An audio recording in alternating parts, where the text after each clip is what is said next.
Greetings, friends. It's Denise again with Denise's Dancing Paintbrush and another collage. This of a little girl with big eyes. I remember when I took this photo reference. The girls were neighbors of mine and they all loved posing. This one, the youngest, was nothing less than a little drama queen. She will make a great model someday because, wow, she loved it.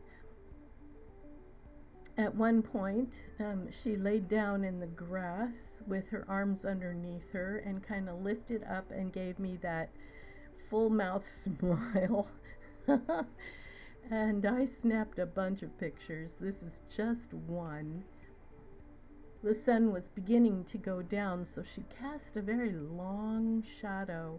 And when I started the background on this, I didn't take the shadow into consideration. I thought, I don't need the shadow. But at the very end of this collage, I decided that I did need it to add depth. And otherwise she's ethereal. She's not casting a shadow. She's some sort of a spirit person. But she had big, beautiful eyes and had a really sweet smile. And so she was a lot of fun to photograph and to collage, I think. I used lots of reds, dark, medium, light, and also some yellowish tan on her face. But her eyes were so big that even with the whites of the eyes toned down a little with gray, they still caught the light enough that I had to put a little more light in the whites of her eyes, just because they were that big, and I still wanted to show they were big, not flat. Collage tends to flatten things, and so I had to put more white, a lighter, it really isn't white, it's a lighter gray in the whites of her eyes, to show that even with them turned like that, they were catching some more light.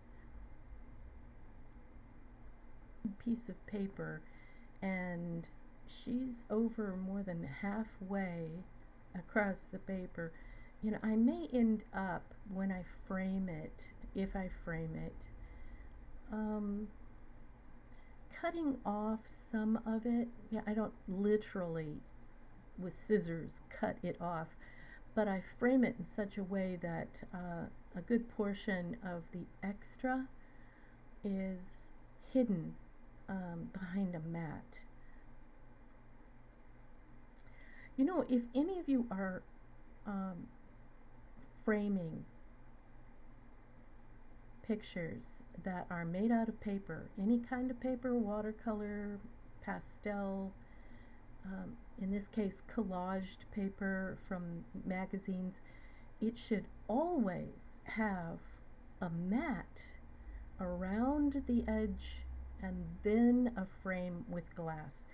The glass protects from dust and debris and other things, but the mat keeps the paper from touching the glass.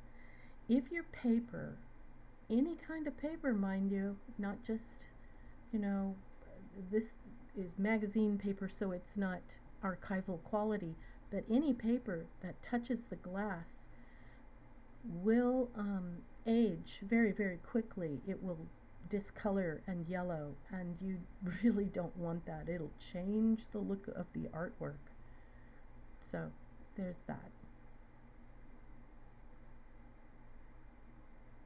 And for some of my friends who watched my video last week, I stopped in the middle of my story about the Magic Paintbrush. when Li Ching was brought before the emperor, and the emperor demanded that Li Ching make for him bags of gold, Li Ching refused because he was told to only use the paintbrush for good. And so the emperor took the paintbrush from him and drew his own bags of gold. But when he finished the last stroke, the bags of gold turned into boulders and rolled off the table and nearly crushed him. So he decided to draw something else. He drew bricks of gold. But as soon as he finished the last stroke, the gold turned into snakes and nearly bit him. And so he decided he needed Li Ching. So he brought Li Ching back out of the dungeon and said, "If you will do this for me, I'll let you go." And Li Ching agreed. And so the emperor said, "I want you to draw me a yacht, a huge yacht, big enough for my whole family." So Li Ching drew a beautiful yacht for the emperor. He was very happy. So he and his family get on the yacht, and then he yelled to Li Ching, "Now I want you to draw for me a big lake for my yacht to sit in." Okay, so Li Ching drew a big lake. And as they were sitting there in the middle of the lake, the emperor yelled to Li Ching, "It's not doing anything. Make a few waves so that the yacht kind of gently rolls." So Li Ching drew some waves, and the emperor was very happy. But Li Ching kept drawing waves, bigger and bigger and bigger, until the emperor yelled, "That's enough, you've done enough waves, it's getting kind of choppy out here." But Li Ching kept drawing big waves. And so eventually it became a terrible storm, and the yacht sank, and the emperor and his whole family drowned. Now, it is said that Li Ching and the magic paintbrush are still out there somewhere, still drawing for people to this day. That his descendants still have his magic paintbrush and know that they cannot finish the last stroke of anything, or it will come to life and the magic paintbrush will be revealed. And so that's how it is still to this day. I thought it was a good story.